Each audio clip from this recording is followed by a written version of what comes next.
All right, my name is Gary Scheffler, and I got a couple of things that I do.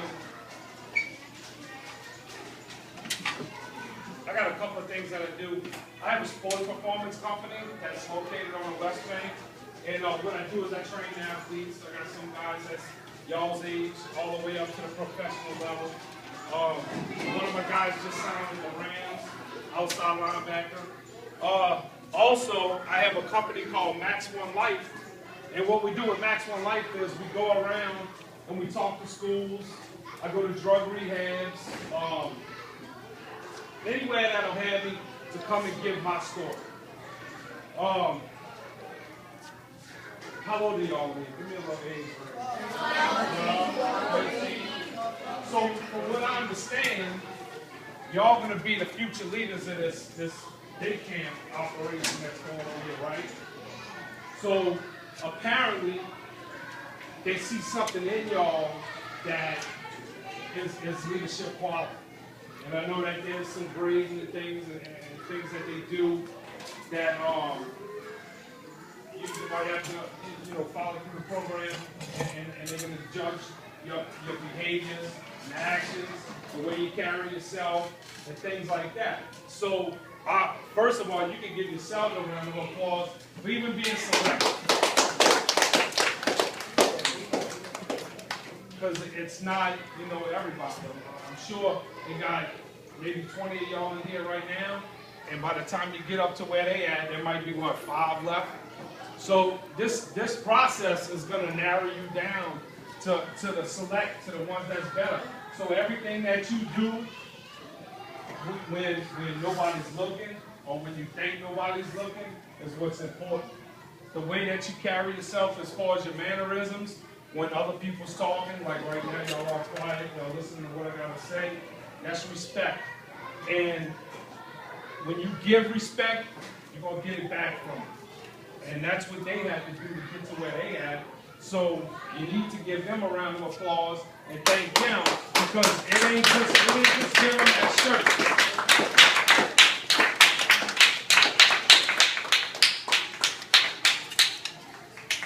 All right. This is going to be one of the toughest things I've ever done, because I spoke to, like I said, a lot of schools. And the thing is, normally when they call me, they don't call me to talk to the good kids. I go speak, and it's all the bad ones. It's the ones that's getting in trouble. It's the ones that's straying from the things they're supposed to do. I go to drug rehabs. It's people that's already addicted to drugs. Some of them's y'all age. Some of them's older. And so this is actually an honor for me to come talk to y'all, because I don't get to do this all the time. Y'all all right? All right. The other side of it is, it's kind of an emotional thing for me, because my dad was, he was the administrator for Jefferson Parish for 30 years. This facility, along with all the other recreation, the other playgrounds on the West Bank, they fed my family. It provided food, shelter through my dad's job. I went to Archbishop Shaw. I went to Delgado after. So the Jefferson Parish Recreation Department is something that's really near and dear to my heart. So when I call her Aunt Rose, because I grew up around it, but when Miss Rose Scott, which most of y'all know, called me up to come speak to y'all, I was like, absolutely. And she said, well, how much would you charge us to come? And being that my dad got paid by him his whole life, I said, this one got paid for a long time ago. So it's a privilege for me, and like I said, it's an emotional thing for me to come back here. So what I'm going to do is I'm going to give you a little bit about my story, because the things that I have now, 2.5 years ago, I did. I'm gonna go back a little bit. Like I said, I went to Shaw. I played sports at Terrytown. I played West Bank All-Stars. I did all of those things that Jefferson Parish had to do. I never came to the day camp, but I worked at Nicholson Playground. They had a day camp over there. I was a groundskeeper over there. for a little while. I coached JPRD West Bank All-Stars for basketball. So I've been around this thing for a long time.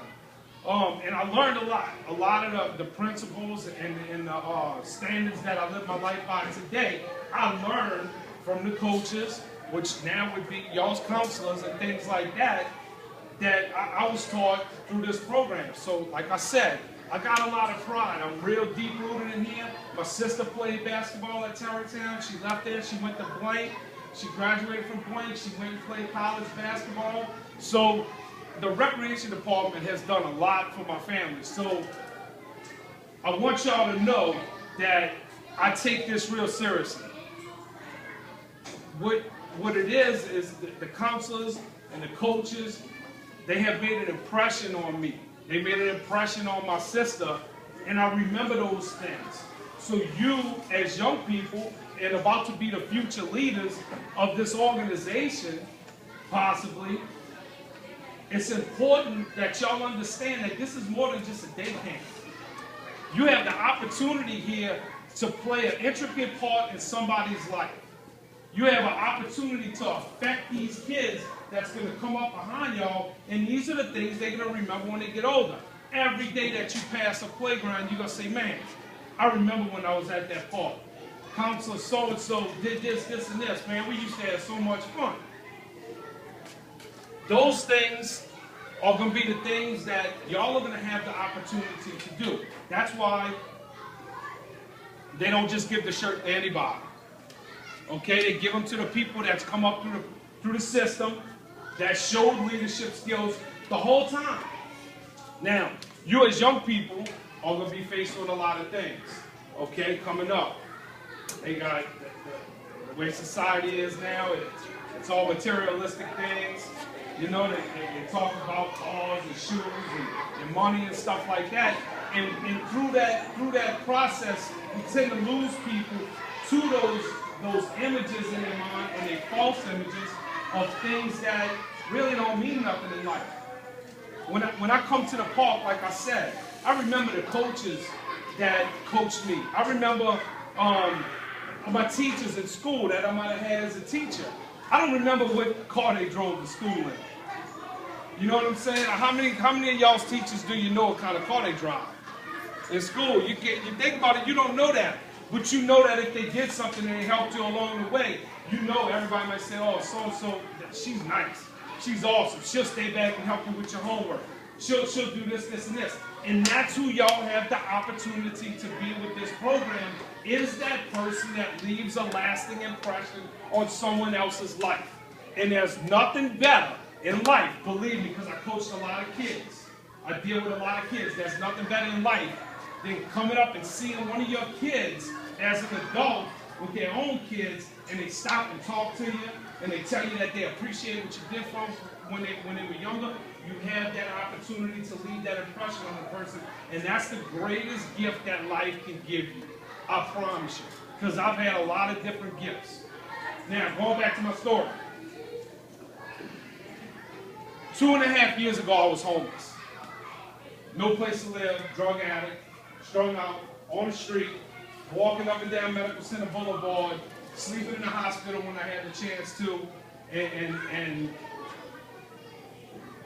it was all because of drugs.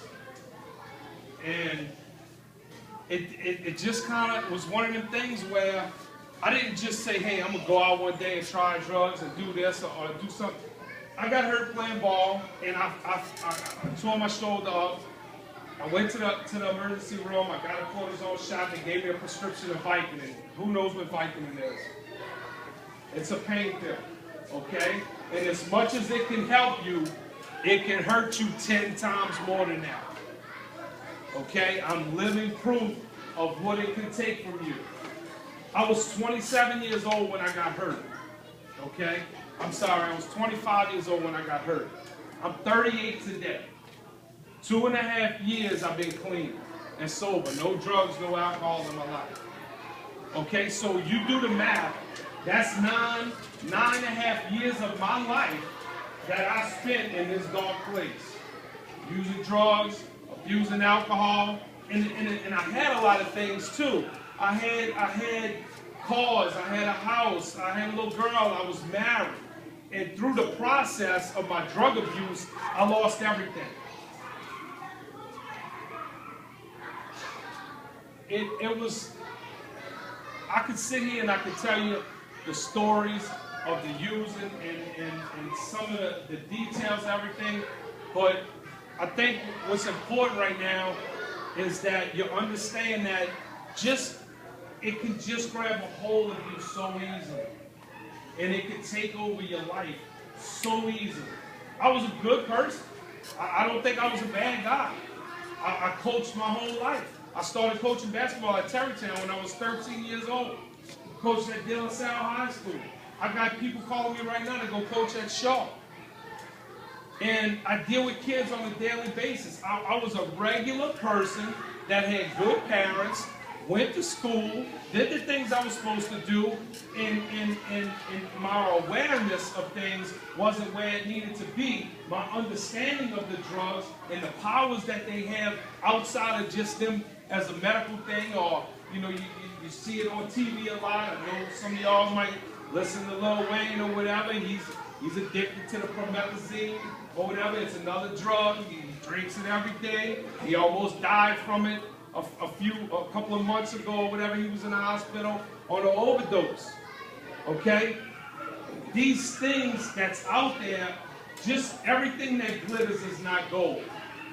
Okay? It might look good on TV. It might sound good on the radio. But that don't mean that it's something that's going to be good for you. And we're going to get into this in a little bit about entertainment and reality, because they're two different things. But a lot of times we're confused by what those things are, because when you see something every day so much, it starts to become part of your reality. All right, so back to where I was. 2.5 years ago, I'm homeless, walking the street. Nothing to eat, nowhere to sleep. Every now and then, one of my friends might let me come wash some clothes or take a shower at his house. I'd sleep on a friend's couch a couple of nights here. But who wants a drug addict sleeping on their sofa? You know what I'm saying? So one day, I just decided that I was going to go seek help. That I was tired of living like that. I have a 12-year-old daughter who I almost lost. Okay, due to her mom was going to never let me see her again. So I asked God to show me or give me something or help me get out of this situation.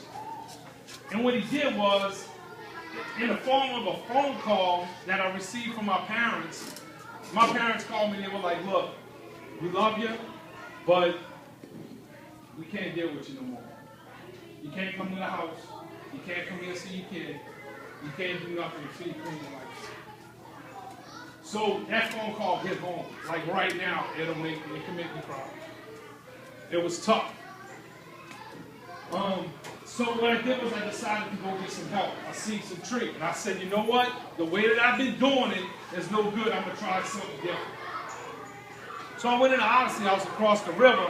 And when I got in there, immediately my first thing in my mind was, I'm going to come there. I'm going to satisfy my parents. I'm going to get them back on my side. I'm going to go through this little treatment thing and that'll be it.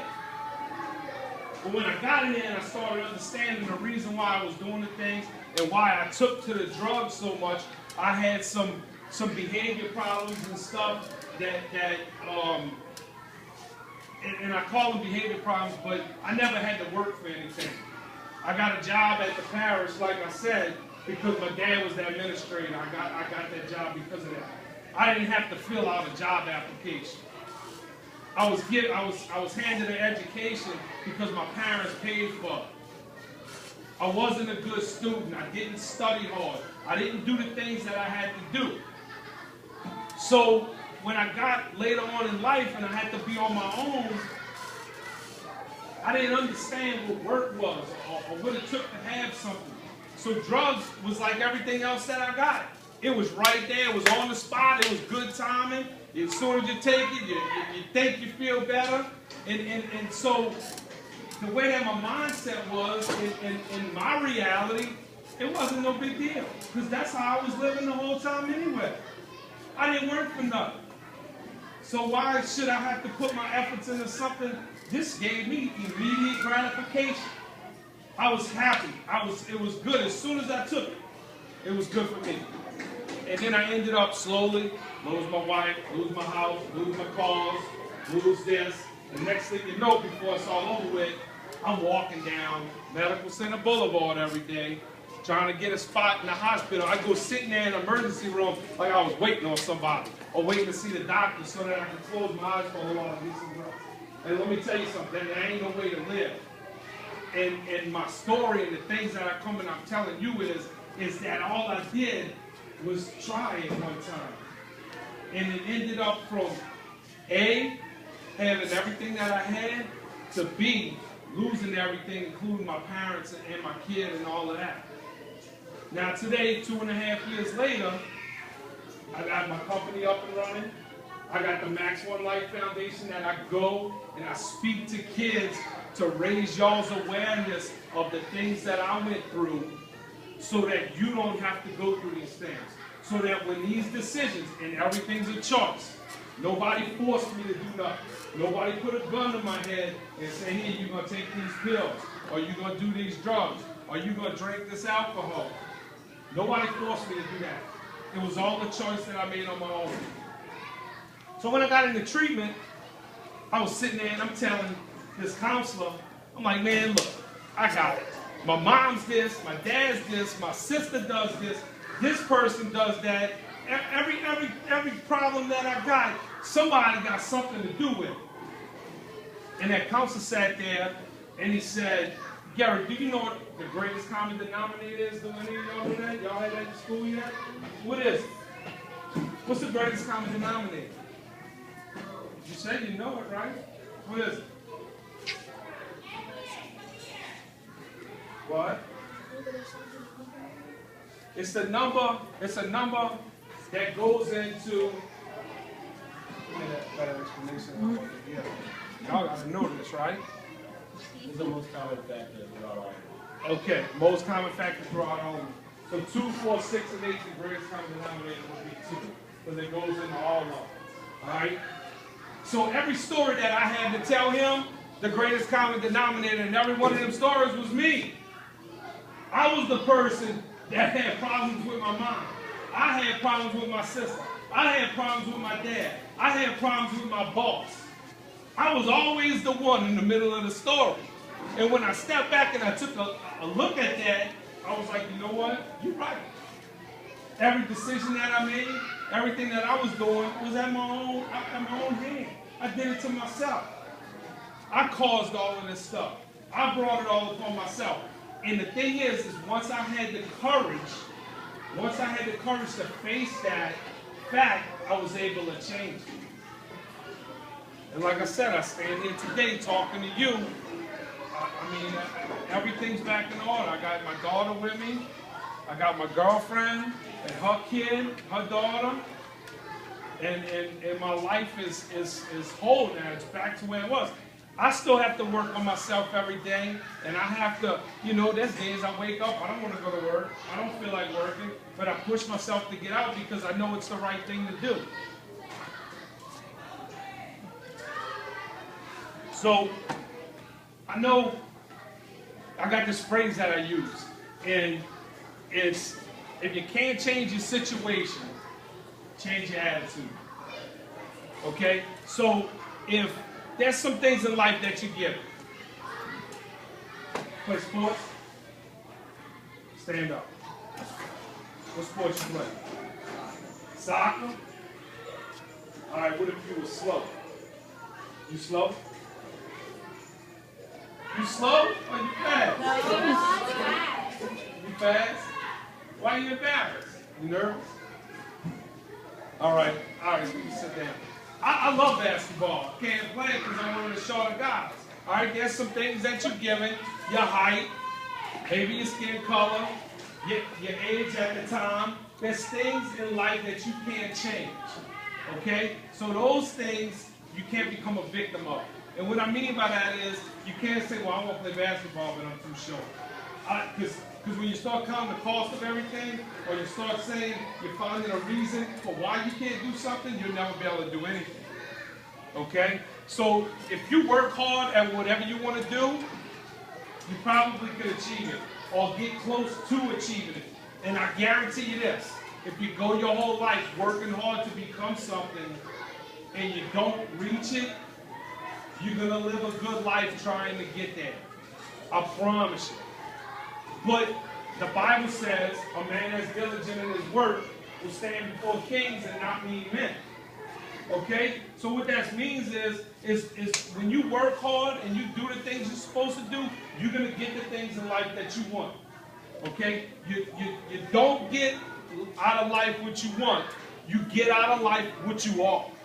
If you're lazy, don't expect nothing. If you're a hard worker, you're going to accomplish things in your life, and you're going to have the things that you want.